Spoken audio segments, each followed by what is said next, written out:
A lot of nothing. Oh, there it goes. You are experiencing the Knuckleheads of Liberty podcast. It is November 27th, 2023, and welcome to the Knuckleheads of Liberty, where we're bringing you the people and the organizations uh, fighting for liberty in your region and around the country. And today, though, however, we don't really have a guest, so we're just going to go through some current news that we wanted to talk about, and we're mainly going to focus on justice today, as sort of justice out of order in the country, because we see all these miscarriages and weaponizations of justice, and so we're going to talk about a few things. One related to sort of self-defense in New York, the issues of how the Justice Department is being weaponized and for politics, and then also talk about free speech and criminalizing people over memes. So those are some of the different things we're going to go through today. Before we get into any of that, let me introduce you to our panel. In our lower left-hand corner, we have Leon, the word Brathwaite, last word in Liberty. He is a retired engineer in the state of California. And in our lower right-hand corner, we have our screaming eagle of freedom, Tim Everett. He is a pilot in the state of California. My name is Jason McPhee, and I'll be your host today. So one of the things I wanted to start with, just to get everybody on the sort of a liberty track at the beginning of the show, start off with a quote, because I was recently seeing a quote from Millay the other day, and it really impressed me. So I want to share that with you. But I also thought, well, why not? There's so many great ideas in liberty. Let's share some of those ideas at the beginning of every episode. So, Leon, can you bring up the quote? So here's Mr. Chainsaw himself, president of Argentina now, and he said the other day, he said, "I did not come here to guide lambs. I came here to awaken lions." So I thought that was a really cool quote, because after all, I mean, what is it that the government's doing, when they treat us like sheep and they just tell us to trust us like they're shepherds. And I tell you, he's just hit the nail right on the head. I mean, we're all individuals. We shouldn't be just being shepherded around by our government keepers. So I thought that was really cool. I don't know if Just, you guys had any thoughts. just to be clear, Jason, I believe he's the president-elect. He's not yet Yeah, inaugurated. yeah. So either you guys have any thoughts on that quote before we jump into the topics, or? Well, I think it's a very worthwhile quote for us to take heed of, because too often politicians come into office and they promise to drain the swamp, and they promise all these liberty or policies, liberty-oriented policies, and they never deliver.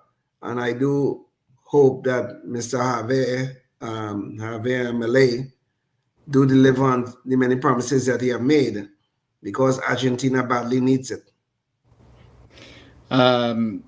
Yeah, that's good. The lamb lion quote has been floating around firearms community for a few years now, and instructors like to use it to motivate you to go to class, take a class, and become a lion with your firearm, instead of just meekly waiting around for the police to show up. And so, Tim, that's a great segue into our first topic too, because one of the things I wanted to talk about was, can a person defend themselves in New York nowadays? I mean, obviously we've had a lot of problems with this around the country, but in New York, we're seeing this constant spate of people who stand up to defend other people or themselves, and they are just becoming. I guess that the state is making them into criminals. So some of the stories I wanted to share here. Leon, maybe you could. We're without our invisible hand today, so Leon is our very visible hand, in case you're wondering, as he gets these things up. But there was a man was charged with firing a gun to stop a robbery in a Midtown subway station in New York. So in this particular story, there was a woman who, a homeless panhandler, was he was telling the woman to give her to give him the purse that she had. And this guy saw it. He pulled out his gun and he discharged it with a couple warning shots, is apparently what the story is. And that got the panhandler to, I guess, give up on his quest to steal from this woman. But it sent the police on a chase, not for the panhandler that was trying to mug the woman, but on a chase for the guy who was the Good Samaritan here. He actually, because he wound up fleeing the scene, he guess, for good reason in New York, because you're going to be prosecuted if you try and defend yourself, apparently. Yes. But actually, there's a video clip I wanted to share on this one too. And Leon, it's video clip KOL number 1. Maybe you could show this. And the reason I wanted to show I will this never is be because afraid to challenge this illegitimate president. He should be charged with obstructing justice. Wrong clip, that Leon. The president of these Wrong United clip. States can be indicted for criminal offenses. I will be. Leon, that was the wrong clip. You said number 1. Let me see. Okay, yeah, it looks like the topics got out of order there. Okay, so it's KOL number 2. Let's get KOL number 2. Sorry about that, Leon. It's a crime that's raising awareness about 2 issues the MTA is working hard to address.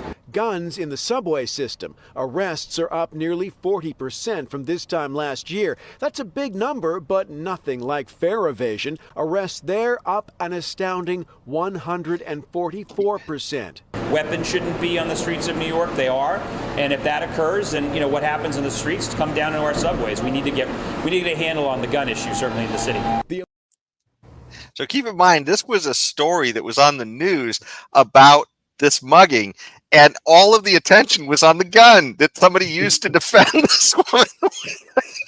So, I mean, the entire focus, it's not on the actual crime. This guy who's running the subway system, it's all about, oh my God, somebody had a gun down here, but it's not about, somebody's getting mugged down here. That just like completely goes out the window. So, They did catch the mugger, though. They did eventually. Oh, they did? Okay. Oh, yeah, they did. Yeah. So they were looking for him, too.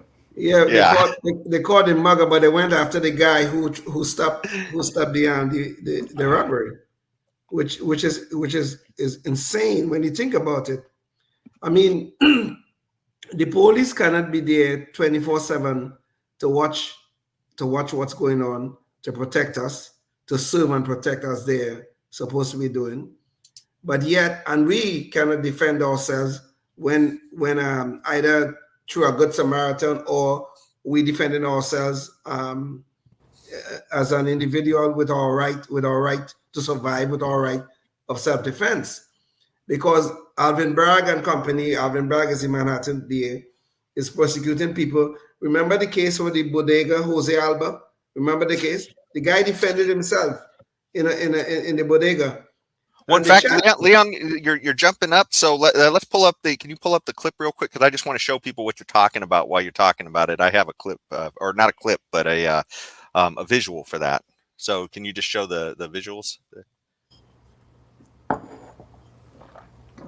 Just share screen. Yeah, there we go. Okay. So yeah, this is the story of the bodega. There's Jose Alba. So go ahead, Leon. So all of this is showing that the right of self-defense is not even honored in New York, because we're having these high-profile cases where people defend themselves or defend someone else, and what do? They are charging the person who used a gun to execute that right of self-defense. So what are we supposed to do? This is going to lead to anarchy. If the police cannot defend us, we cannot defend ourselves, what is left? The criminals are going to roam the streets and rule, which is what they're doing right now. Yeah, and just to clarify too, so Jose Alba was just a bodega worker, and he was just sitting there minding his own business when somebody started harassing him because their EBD card wasn't working, and so the woman came back and brought her boyfriend to go beat him up, and that's a picture of what's happening right there. This guy came behind the counter and started beating him because he wouldn't clear her EBD card that wasn't working in his card reader. So and so he wound up, as he was being beaten, he grabbed for a sharp object and stabbed this guy, and it wound up killing him. But it was clearly all in self-defense on video. And the New York district attorney, he charged this guy, Jose Alba, and he didn't even charge the woman who brought her boyfriend, stabbed Jose Alba too while this was going on. And she didn't get charged. So, complete, craziness, Well, as far as Jose Alba self-defense. spent about 6 days, I believe, in Rikers Yeah. because of this. And if there hadn't been for that video coming out and enraging the public that he was being charged and thrown in jail, he'd still be there most likely. So that's kind of scary place New York has become right now. But it's not just limited to the Jose Alba thing, as Leon was saying. There's a whole bunch of different things. Come on, God, I don't know what that particular article is. That's not the right article, but there was the case of here it is. Recently also in the subway as well, this Samaritan Jordan Neely wound up having to defend these passengers who were being threatened by yet another sort of crazy, I think, homeless guy as well, who the media portrayed him as a Michael and Jackson impersonator. But he wound up scaring a bunch of the people, threatening them. And so this guy, his name is Daniel Penny, I think is his name. And the guy he wound up putting in the headlock or the chokehold, I think his name was Jordan Neely. Jordan Neely, I believe. Yes. Yeah. And so here's a picture of it. But this guy was a Marine. He's standing there. There's no cops. Okay. There's nobody to protect these people on the subway, and they don't want you to carry a gun.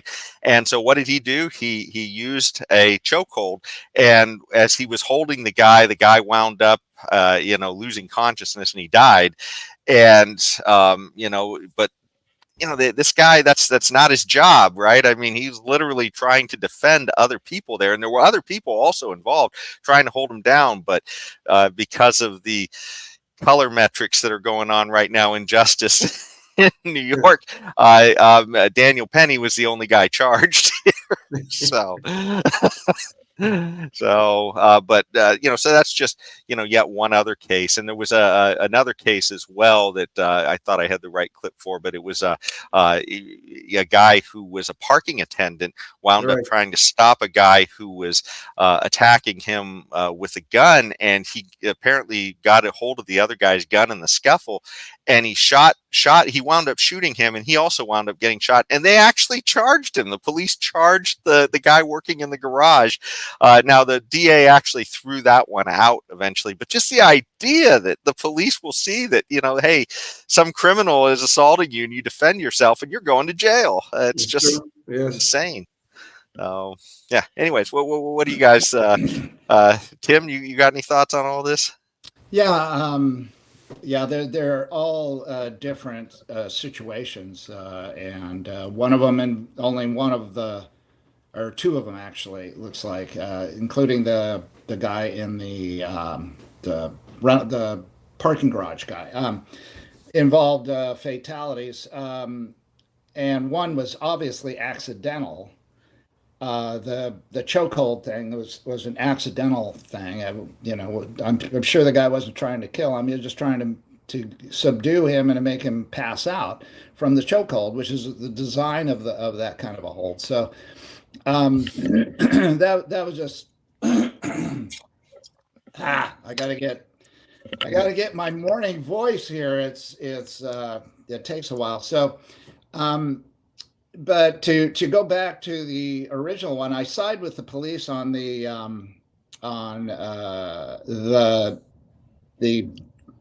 whole firing of warning shots. So this is something every firearms instructor that's worth their salt will caution against ever using. You don't fire warning shots. Okay, so that's what that is.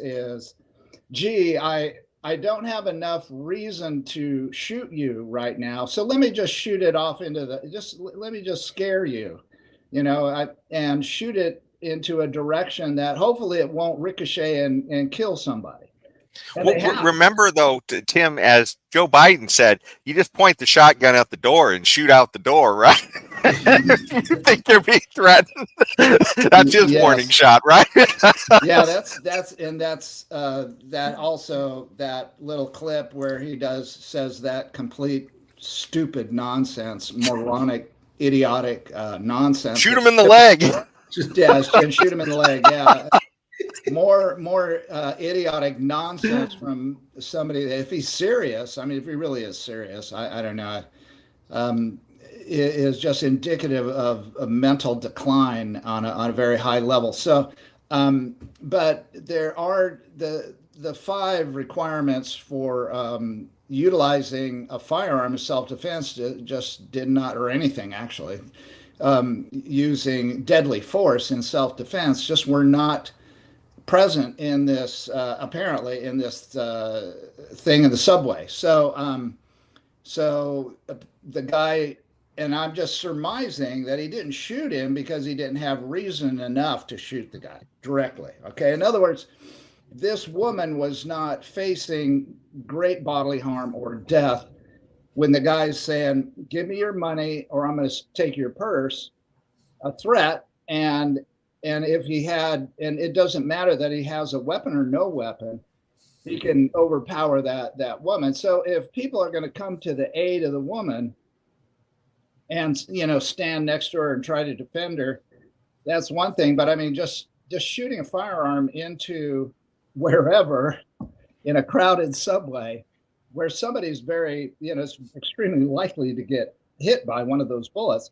Apparently there were 2. And I don't know what firearm he had or anything, and he was in illegal possession. Yeah, because he doesn't have a concealed weapon carry permit. Oh, big surprise in New York. You just can't get them. So people are just, what are they doing? It's dangerous. So that people are carrying weapons without a concealed carry permit. And if they really were serious about their issues, they would allow concealed weapon carry, and they would have everybody trained on it. And the first thing that guy would have learned is don't fire a stupid warning shot. Okay, that's number 1. And so I'm sorry the guy was trying to be helpful here and courageous and is now in trouble. But I think there's a good reason for him to be in trouble. Now, and again, we've talked about this whole idea of defending property. Worst case scenario, if the woman would have handed over her purse or her money, let's say, to this guy, and he walked away, that's one way of solving that situation without anybody getting hurt. And if that didn't happen, if the guy with the gun had brandished the firearm, which in that case would have been legal, and scared the guy with pointing the gun at him and saying, if you don't leave, I'm going to shoot you, or some similar, then everything would have been okay there too, as long as nobody turned him in, because brandishing is probably against the law there too. And he would have had to have his day in court and convince everybody that he had every right to do that. It's New York. Okay. So it's crazy over there. Now, Alba, cut and dry, that's self-defense. The guy especially the guy being attacked and shot already in the Parking garage. Parking garage, that cut and dry, no doubt about it, 100% self-defense. He takes the gun away from the guy and shoots him. And to just indicate the non-lethality, many times, not always, of course, of pistol rounds, they both ended up in what did they brought to the hospital in not even serious condition. What's the other one? Name's escaping me right now, but yeah, they were both okay. Probably treated in stable condition. Stable condition, right? So it's all different now as far as proportionality goes with the parking garage guy. Oh, for sure, that's proportional. He just got shot with the same gun, took it away from him, and shot that guy. Okay, that's proportional. Yeah, but Tim, this is one of the things I kind of struggle with, and I certainly agree. You're probably 100% right with respect to the law, but with respect to what's morally right, I mean, you shouldn't have to necessarily wait for somebody to, when they are violating your sovereignty and your rights to have them. You can't defend yourself until they pull out a gun and are pointing at you. Then you can reach for your gun, which is kind of like too late at that point, right? Yeah, but, Or if somebody's got a knife, I mean, you say, "Oh, sorry, I can't pull out a gun. I need to pull out a knife." I'm sorry. I'm not saying that. I'm not saying that. I said that he could have brandished the firearm. He didn't have to fire the warning shots. That's the dangerous part. But you agree that would have been illegal too, Tim? That would have been illegal too. Yes, but it would have been moral. So it would have addressed Jason's thing. Anything is illegal in New York. Anything and everything. All right.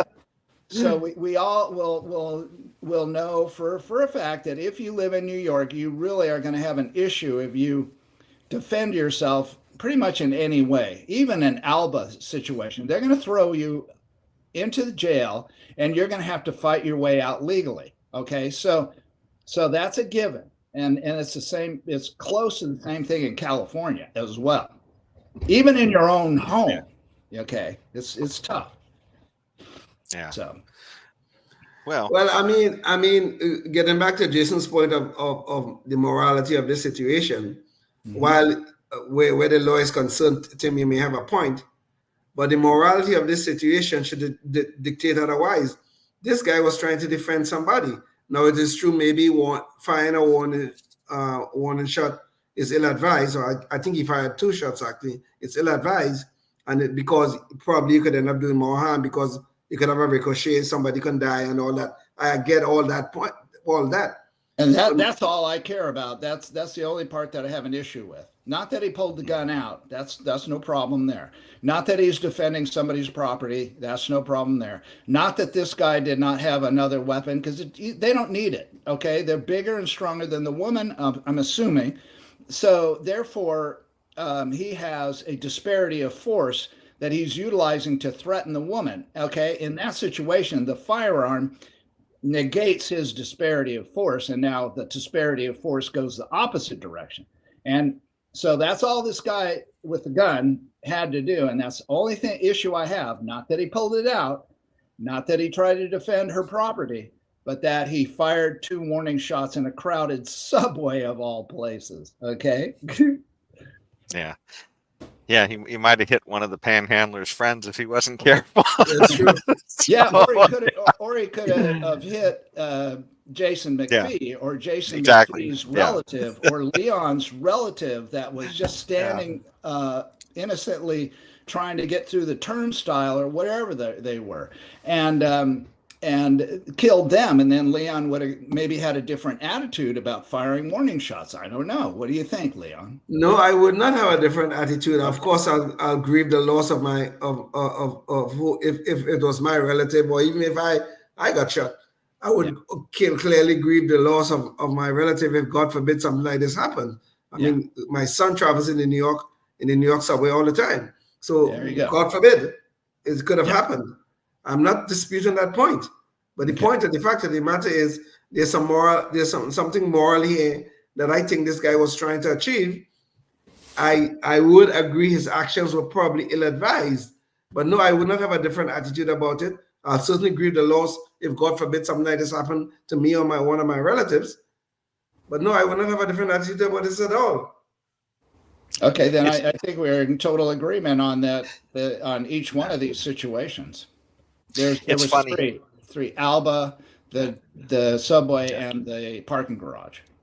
Yeah, it's funny too. I think the woman who was the victim of the mugging, I think I heard on another show that she actually was a little bit dismayed that he had to pull a gun to help her out. So she was concerned. It's not just a whole nother wrinkle to the story, probably an anti-gun person or something. But anyway, this is how diseased these people are. Okay, I mean the guy probably saved her life for all we don't know. Probably saved her life. I mean, I would agree his actions were ill-advised. Okay, but the guy did a moral thing by trying to save her life.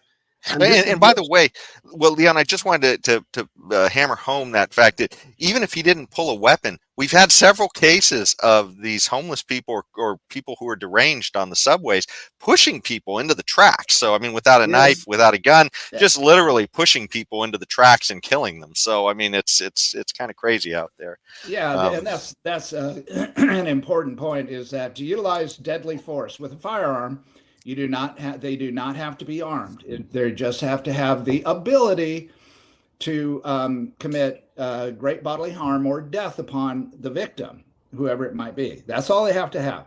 So, but this is the idiocy of this situation, though, because even look at the Daniel Penny case. He didn't use a firearm, but he still ended up killing the guy. I mean, he did a good thing as far as I'm concerned. But he still ended up killing the guy. So it didn't have to be a firearm to cause somebody to die randomly. Correct. in the train. There are other ways in which somebody could have died on both sides of this issue, whether it's somebody pushing in front of the train or somebody restraining, as in the case of the Daniel Penny case. Yeah. Twice as many people are killed every year with hands and feet than are by all rifles put together, including the AR-15 in that thing. You're making my point, Tim. I agree. Okay, I agree with that. You're making my point, though. Right. Yeah, we both agree. And okay. Yeah, we both agree that he didn't need to have a firearm, this mugger, at all, or a knife or anything. He didn't have. He's just his own hands and feet are enough. Yeah. And that's, I guess one of the things to take out of this is that, we're not trained as regular people. And so, if there's any kind of violence or anything else, you never know where it's going to go and what can happen. Well, we could be trained, and a lot of us are, and concealed weapon carriers that are really into firearms and getting training. Some of them are, I know people that take 7 or 8 courses a year on pistol craft and concealed weapon carry, and they go to 2-3 day seminars, and that's all they do for the whole weekend. Yeah. And well, but even I got to break in, Tim, because we got to go leave the public access. But if you're watching us on public access, we're going to continue the conversation. We're going to talk a little bit about some of the injustice that's going on with Trump, and how you could potentially go to jail over memes nowadays. So check us out on the conversation's going to continue on Spotify, Facebook, YouTube, Rumble. You can go check us out there under Knuckleheads of Liberty. So look for that, and you can find a lot of other archived shows as well. I guess we're back on the topic. And, one thing I did want to say, Tim, too, is that even if people who are trained, a lot of times they're not trained as well as law enforcement, and law enforcement gets it wrong a lot of times, too. Okay, let me burst your bubbles here, and I can prove it 15 ways to Sunday. Law enforcement is horribly trained, horribly undertrained.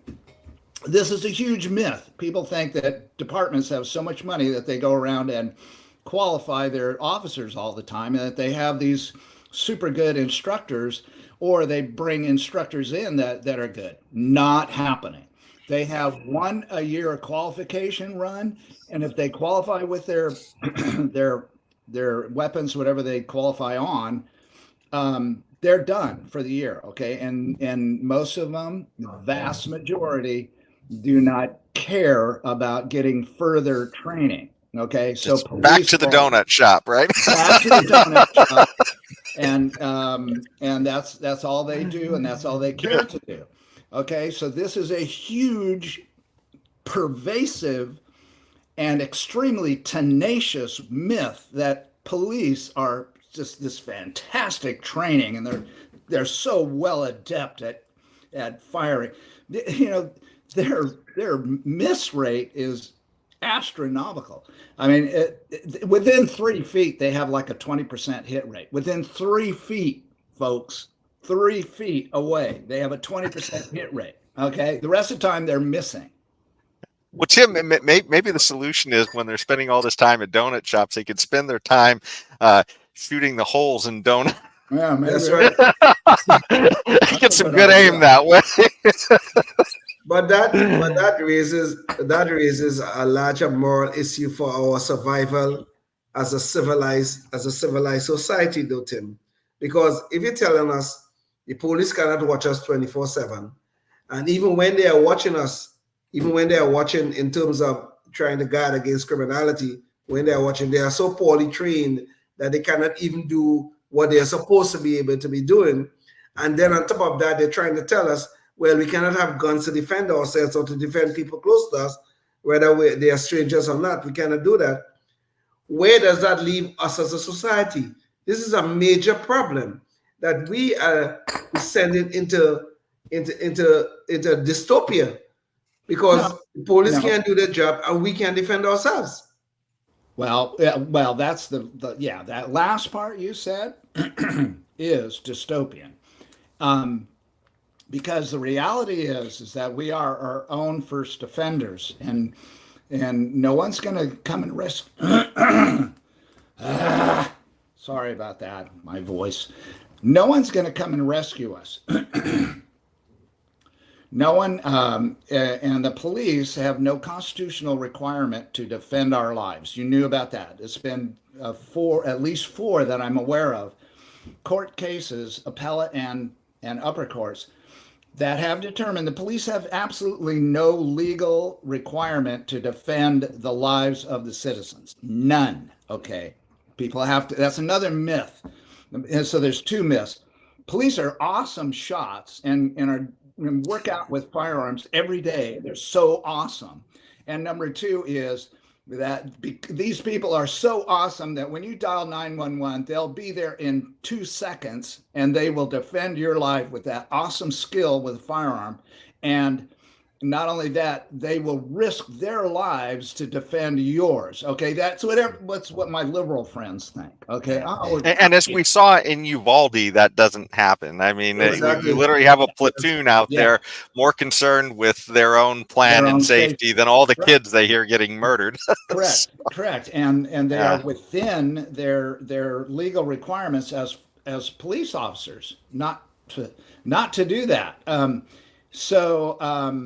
Is a very courageous no, and a lot of police will push back on that, because there are really good policemen, good courageous policemen that will risk their lives, but they are not required, but they will go above and beyond. Now, so the dystopia only occurs because, newsflash, folks, we are on our own and we have to learn how to defend ourselves. That's why I just took a 2-day shotgun course on how to shoot a defensive shotgun. Okay, and so we are on our own. Is it the Biden method? No. No. This is a surgical method, and so that's just the truth of the matter, and people just have to understand that the dystopia occurs when government steps in, like Leon pointed out, and says, no, you cannot defend yourself, and we're going to put you in jail for it. Yeah. Well, gosh, speaking of the law enforcement going above and beyond, in New York, even though they're not going to go above and beyond to protect you from being a victim out on the street, they are going to go above and beyond to get their political enemies, and we're seeing that right now with Donald Trump. And maybe you could, Leon, you could bring up the visual real quick. So obviously, if you haven't been living in a cave, you know that Donald Trump has been sued, or not sued rather, but he's being prosecuted in multiple venues, both civilly in some places and criminally in others, for events that happened during the last presidency that he had, things that happened before that. And in this case, in New York, it's his real estate dealings that they're going after. But they're going after him apparently for things that almost everybody else does in real estate in New York, but they've just decided to go after Trump apparently. So Letitia James, she literally ran on the pledge that she was going to get Trump. And so that's the thing they did. They went and they dug up whatever they could find on him, and they're going after him. And they're doing this during a presidential campaign where he is the Republican front runner, not just by a little, but by a whole lot. He's the Republican front runner. And and just to put a nail in that, can you show the video clip that we were going to try and show that other time? I think it's KOL. I will never be afraid to challenge this illegitimate president. He should be charged with obstructing justice. I believe this that is the president Letitia of these James. United States can be indicted for criminal offenses. I will be shining a bright light into every dark corner of his real estate dealings. Looks like it's every freezing dealing.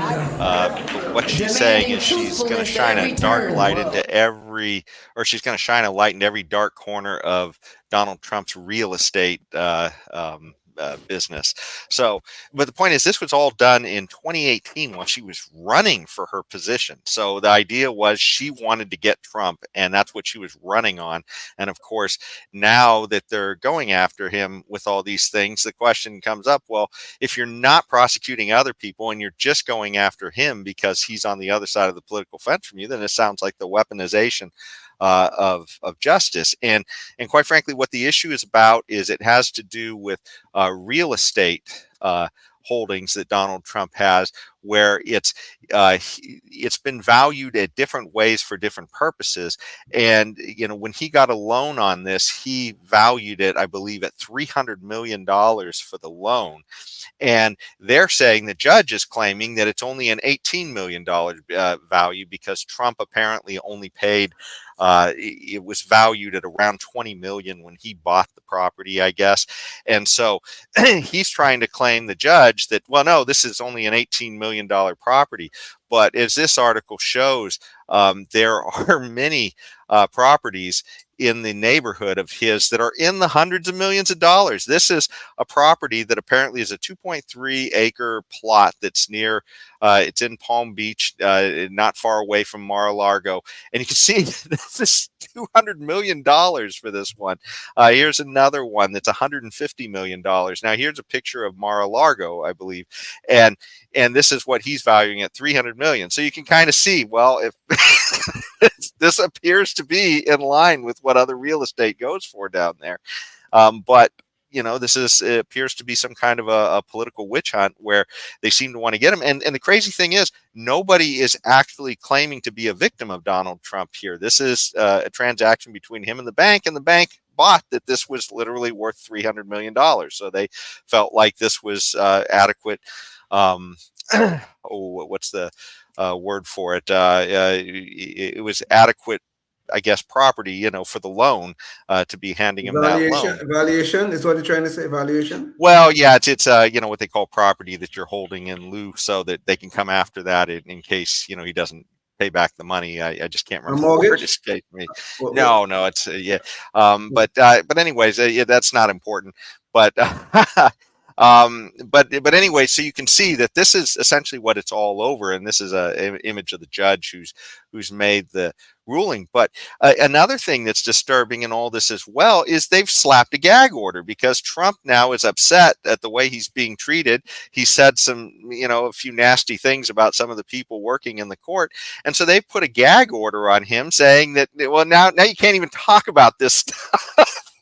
While we are victimizing you with the law, you can't even tell people about it, essentially. And the ACLU has actually come out on Trump's side, and I believe that they have filed a brief on this. And they're saying that the gag order is too vague. The gag order is interfering with his right to free speech, and especially during in the context of an election as he's running for office. So the bottom line is, it really feels like justice in New York, not only is it not serving the citizens, it's being weaponized against people that don't support the ruling class. What do you guys think about this? The Trump case will go down in history as a clear case of weaponization of public officials using their authority and their power to go after political opponents. I mean, there is no doubt about it that everybody in New York, I guess, at least all of the political elite hate Donald Trump. I mean, even you think about the substance of this case. Trump wanted to get some loans from some of the big banks and banks whose name we will all recognize.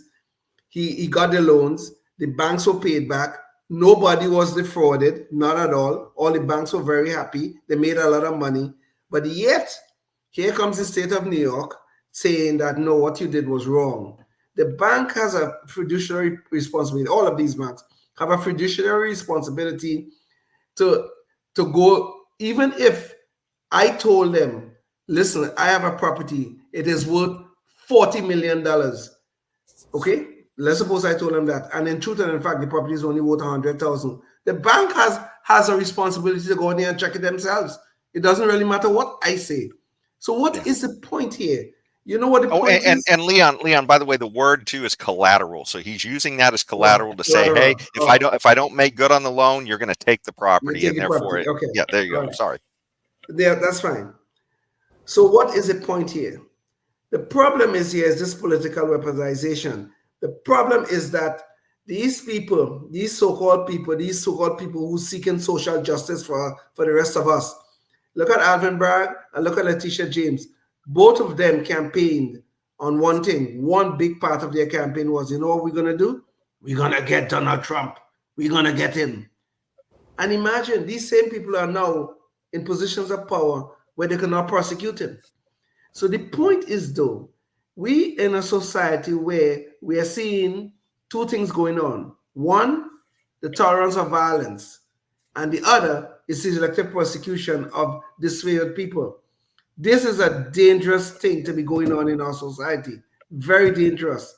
And New York, the state of New York, and the Manhattan District Attorney is showing what is going on and the horror which we are about to encounter if we don't stop these people with their malicious, politicized prosecutions of Donald Trump. I'm not here to defend Donald Trump, but I'm here to defend the rights of an American citizen that is being harassed for no reason. Yeah, wow. I agree 100% with Leon. This is, it goes back to show me the victim and I will show you the crime. So where's the victim? Did the bank get defaulted by using the property as collateral for a big loan? No, it was paid back, right, Leon? Completely. And the banks made a lot of money too. And the bank made money off of it in interest. Correct. Yeah. Yes. So show me the victim. The bank's not the victim. So where's the victim? So the victim is the government of New York that just hates Donald Trump. That's the big victim. Oh my God. Donald Trump had the audacity to get a loan on his property and he got it. That's terrible.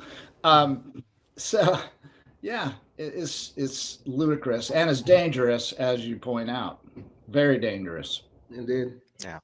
And the crazy thing about all this as well, too, is that I believe Letitia James has even acknowledged the fact that they're not going after other people for the same thing. But right. I think she's made the point to say that, well, it's more important because he's the president or he's a former president, and therefore we have to make an example of him, which, in my mind is really dangerous when you start saying that, well, different people are going to be held to different standards. I mean, the whole reason the statue of justice, holding the scale and the swords has a blindfold. The blindfold is almost the most important part. It's to make sure that we're all seen equally, that we're not going to be biased in this, and clearly that escapes New York justice. I mean, this is just a stain on justice for this New is York. just the point of selective prosecutions, okay? Because they're picking and choosing who they're going to prosecute.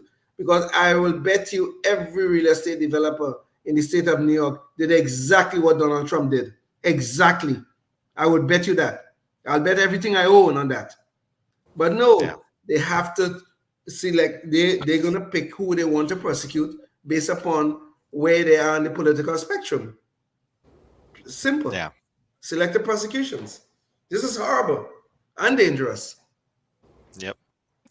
Well, speaking of horrible and dangerous, if Donald Trump can get arrested for a real estate deal, you might not be too worried since you're not making $1 million real estate deals, but you might have forwarded a meme before somebody you know. And there's a guy who's going to jail because he forwarded a meme. And he didn't create the meme. It was just a joke during the. He's claimed it was a joke. It was sent on during the 2016 elections, I believe, between Trump and Hillary. And he was forwarding this on, saying, "Hey, if you're a Hillary voter," it said something to the effect of, "Hey, just punch in your vote in the computer. You don't need to show up on election day."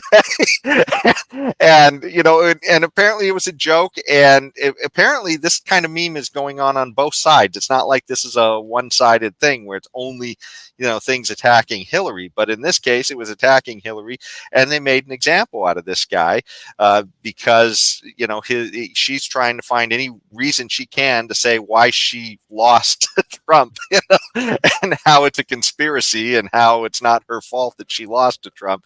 So she's making an example essentially of this guy and sending him to jail. He's going to be sent to jail for 7 months, and I guess he could have faced up to 10 years, I think. But the deal is, I guess, 7 months that he's being sent in for, and it just seems absolutely awful. I don't know if there's a image in here. It doesn't look like there is in that picture, but yeah, I mean, this is should scare the bejesus out of all of us, because it is something where we've all forwarded jokes, and I mean, the idea that you have to be that diligent about whether or not the joke is accurate, and especially in this age of fact checkers where they're all wrong. I mean, so many of these fact checkers are wrong about so many things too. So I don't know. What do you guys think about this? It seems absolutely crazy to me. Well, I mean, I hate to use the word again, but this is a dangerous precedent being set on this here, because the government can now come after us because we make a joke. Well, we make a joke, and it wasn't a joke that they found too funny. So all of a sudden now we are criminals because of it. Now think about this now. What country are we living in? I thought we had a First Amendment that protects our right of free speech. Or maybe it doesn't. Maybe somebody took it away and they didn't tell us. So look again. The government is stepping in and saying, well, you guys are not smart enough to figure out the criminality involved here, so we must prosecute this guy. Another selective prosecution. Look at Donald Trump. Well, you guys are not smart enough to figure out how evil Donald Trump is, so we have to prosecute him and show you. All they're trying to do is to find whoever their disfavored targets are and go after them. Okay? But then the bottom line is the left trying to make infants out of adult American citizens. That's what they're trying to do through their selective prosecutions and their tolerance of violence. They're trying to make infants out of us. There are certain violence that is okay. There are certain wrongdoing that is okay, as long as it comes from the quote-unquote right people. And this is the madness that's going on. This is going to lead in a bad place. It's going to end in a bad place. Believe me. More selective prosecution. We have selectively prosecuting Trump, and then we have selectively prosecuting people that are expressing an anti-democrat idea. Yes. Yeah. Yes. So she's okay. I mean, I could be thrown in jail for some of the stuff that I put out there. Okay, on Facebook. Yes. Okay, using that as an example. So they need to come and take me away, and probably hundreds of millions of other people that have posted similar things. Why be hypocritical and just pick on this poor guy? Use him as an example. Why do that? I volunteer to be arrested and thrown in jail for you can dig it up. I'm sure it's back there in the files of Facebook. Maybe 1 or 2 or 20. Back when I was posting political stuff on my Facebook page. So I volunteer to be imprisoned for my mem, okay, or meme, or whatever it's pronounced. And I think all three of us could probably. I know Jason can go. Jason's the worst. Oh yes. Oh yeah. Well, I've seen some of Jason's stuff. Oh, definitely. And Yeah, all true. and all true. Yeah, Mr. Jason. The truth won't set you free here. Yeah. Jason, democracy dies with Democrats, McPhee. Yeah, well, it's pretty disturbing because a lot of this stuff has been coming from the left. I mean, I didn't really want to take it this way in this segment, but it's not that Republicans necessarily would be so much better if they had the same power Democrats have right now, but Democrats have they used to be the party of free speech, and since they gained so much power, it's only speech that they approve of that you can say. Yeah. And they're for things like lockdowns, and they're for differentiating us on skin color and everything. It's just like one thing after another. They've become this extraordinarily illiberal party. So I just, to me, those are the democracy killers. I don't know how else to say it. But Jason, you're raising a point here, and you probably don't. I don't know if you realize the extent to which you're raising the point. What a lot of people don't realize, what the citizens of the United States don't realize, especially the liberal-minded portion of our society, they don't realize the extent to which the Democratic Party is embedded within government. Now, I'm not talking about the elected officials who we get a chance to vote on. I am talking about the permanent bureaucracy. It is probably about 75, 80% Democrat. So even though somebody may not be guiding them to tell them, well, you should do this or you should do that or the other, just because of their position of power within the bureaucracies throughout the United States, even in red states, their power is so huge that they could change things, they could make rules and regulations, they can fix elections and twist them and turn them on in any ways, they almost in any way they wish. Their power is deep. We talk about this deep state and everybody think it sounds so conspiratorial. No, it's not. It's not. The Democratic Party is embedded deep within our government. And I'm talking government at all levels. Look at the U.S. Justice Department right now. Could you tell me how these people are making decisions about who to prosecute and who not to prosecute, other than using the political divide? Just look at it. Look at the FBI. The FBI have raiding people's homes, going after parents, going after Catholics.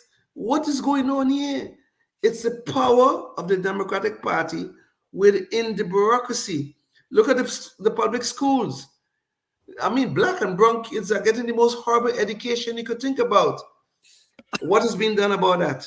No, but the teachers' unions in bed with the Democratic Party, and nobody could change the system as it is right now because it will interfere with the power of the Democratic Party.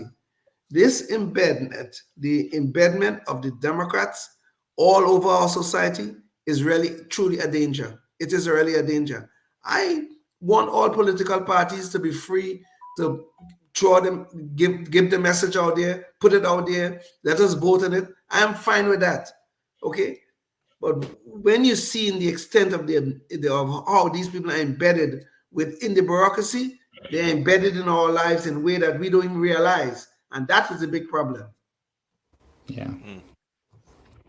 Well, I think too, as Leon said, it's not really that it's necessarily a cabal where they're trying to do it. It's just simply the incentives, as Thomas Sowell would say, that the incentives are just set up such that if you're a Democrat, you're probably for more government solutions, and yes. and you if you work for government, you're also probably for more government solutions. So the synergy there of being a Democrat and being in government is pretty high. So I think therefore you're more likely to get that kind of a bias within government, I think. So yeah. And Well, and here we are, two guys. I'm retired, but retired from the government, and you're still working for the government. You know, we saw so much of it. We know what used to go on, right? And this is only in California. I work in private industry. Yeah, we know Tim. We know. yeah. Notice how Tim separated himself. Eh?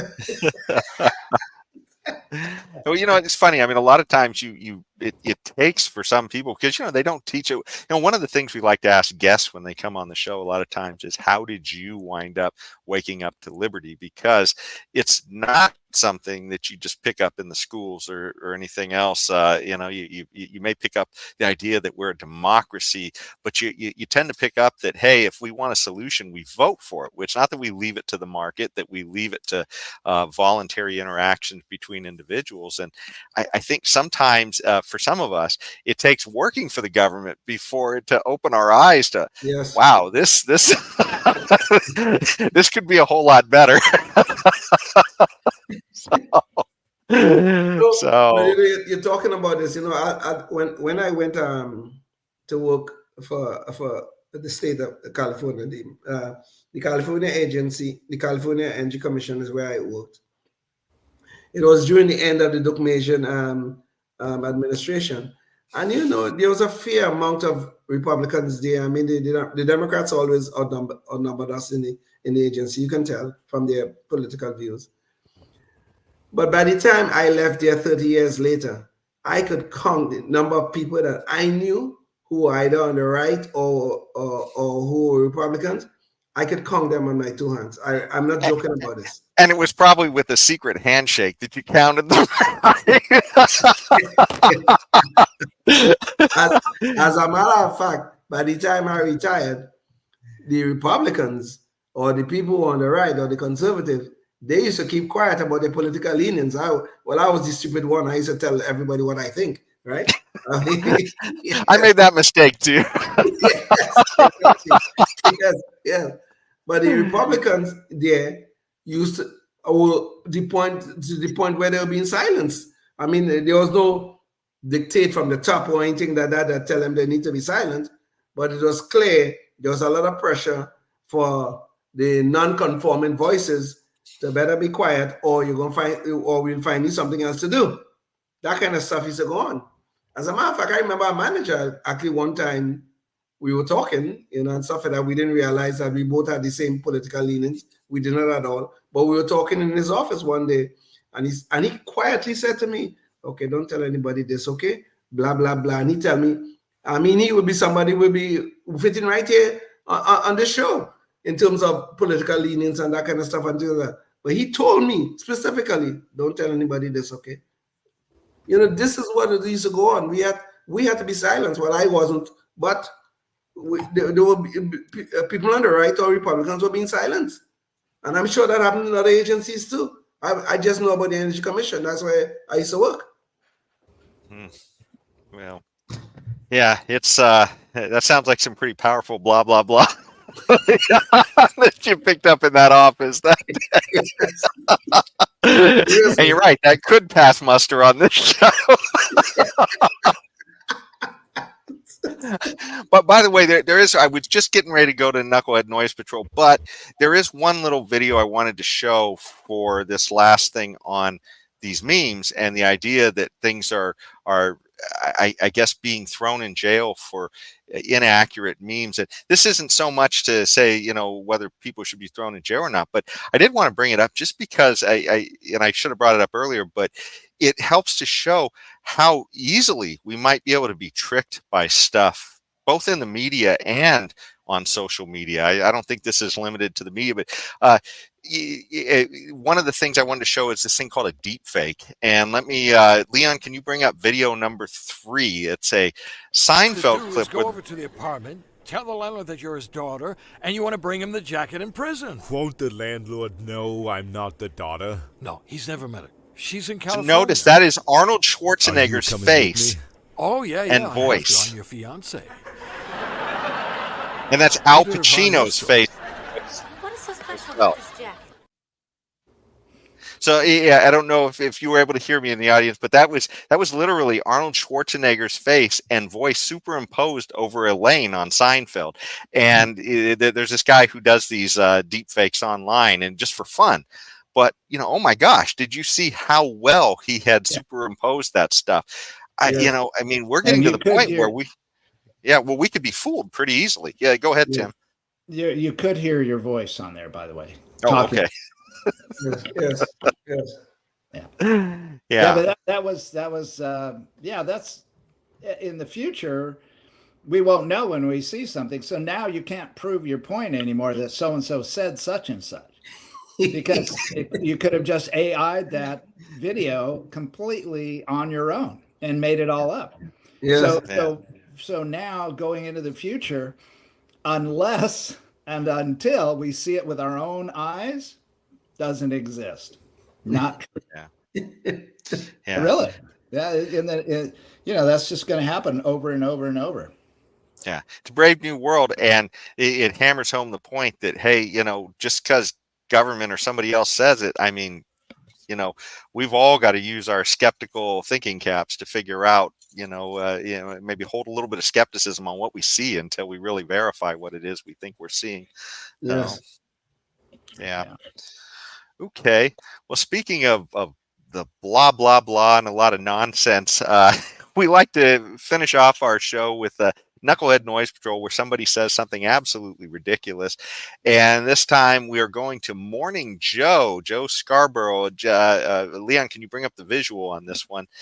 So this is Joe Scarborough, and he is saying, and if he is voted into office, then a lot of these people that are talking about literal or figurative or whatever the hell they're saying, you're going to look like idiots because he will get away with, he will imprison, he will execute whoever he's allowed to imprison. And he's talking about Trump, by the way. Drive from the country. Unfortunately, I was trying to show the visual, and Leon gave us the video before. Yeah. Can you bring up the visual? We have a visual. I just wanted you to bring up the. So this is the visual of Joe Scarborough, and he is literally saying that if Trump gets elected, he is going to execute people. That's the crazy nonsense we're hearing now. I mean, it's just sinking into them now that they have. That what they've done is they've created this monster with Trump, and they're saying, oh my God, propped up this terrible guy, Joe Biden, and he may not be able to beat Trump now.